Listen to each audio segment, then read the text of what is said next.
Picture this. The year is 1973. Long lines, frustrated drivers, signs reading, "Sorry, no gas today." Inside, thermostats turned low, families pulled on sweaters to keep the chill away. The oil shocks were a stark reminder of dependence on a finite resource, controlled by a few.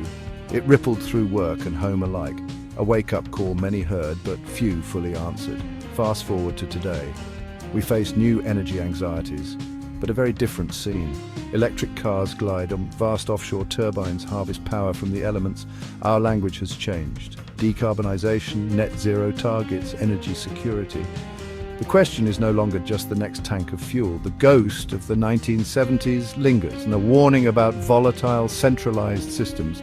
Today, energy security is intertwined with averting catastrophic climate change. We have better knowledge and technology. Do we have the political will and social courage? This essay explores parallels and divergences, policy, public reaction, and the lessons to carry forward. We'll return to the causes of the embargoes, the consequences, then examine today's risks, opportunities, and the Great British Energy Act. Because the past need not be our prologue, if we choose differently. Decades of growth rode on cheap Middle Eastern oil, powering cities, industry, and cars in every driveway. Beneath prosperity, a fragile supply chain. In October 1973, OPEC imposed an embargo, cutting production to exert political pressure. Oil prices quadrupled almost overnight. Tremors spread through the global economy. Transport, food, consumer goods. Costs spiraled. Inflation met stagnation. 1979 brought another jolt. Prices more than doubled again. Heat down, sweaters on, a sensory reminder of scarcity and the supposed comfort of home. Queues stretched for hours, odd-even rationing. Speed limits dropped to save fuel. Shops cut hours. Factories paid more for power. Layoffs mounted. People blamed oil companies, governments, and producers, feeling held hostage. Out of necessity, conservation habits took root, a first lesson in efficiency. The petrol queue became a symbol of a system breaking down and of consumption's true cost. Two shocks taught the vulnerability of centralized, fossil-based systems. Those lessons echo into our very different crisis now. Different tools, higher stakes. Today's dilemma: secure, affordable energy while rapidly decarbonizing. Burning oil, gas and coal has trapped heat and dangerously warmed our planet. Power must run homes, hospitals and industries without locking in more emissions. The map of energy power is shifting, from gas pipelines to clean tech supply chains. Public engagement is higher than ever, and price shocks test political stability. Leaders must balance ambition with fairness, protecting the most vulnerable. Solar and wind costs have plummeted, now the cheapest new power in many regions. This isn't niche. It's mainstream, scalable generation at immense scale. Large batteries store excess and feed power back when needed, stabilizing the grid. Smart meters and smart grids respond to supply and demand in real time. Electrified transport cuts tailpipe emissions, and EVs can act as mobile batteries. We can incentivize off-peak use and orchestrate millions of chargers to balance the grid.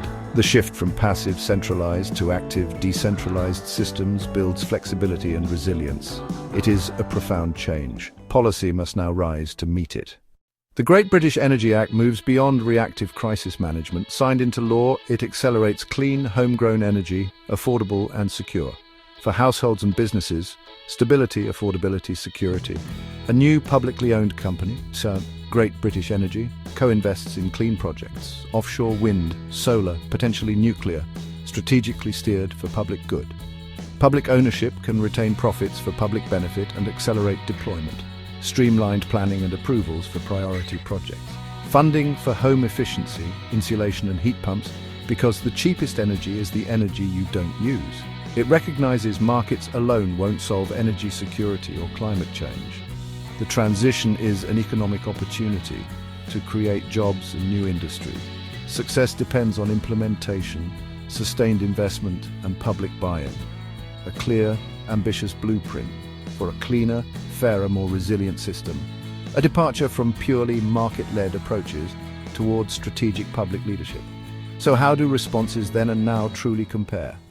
Let's look side by side. In the 1970s, policymakers were caught off guard, reactive, short-term, managing scarcity. Renewables were immature, nuclear was slow and contested, the system stayed centralized. Today, policy aims at wholesale system change, not just conserving but transforming. Carrots, EV incentives, home insulation grants, credits for clean power. Sticks, carbon pricing, standards for efficient products, phase-outs of petrol and diesel cars. A more democratic, decentralized model, empowering communities and households.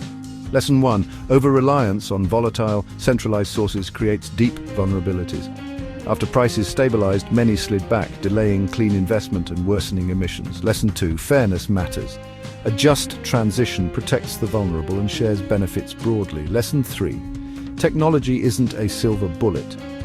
Policy and public will make it work. Forward motion demands action on 3 fronts: governments, businesses and individuals. Governments build wind and solar, modernize grids, price carbon and keep the transition fair.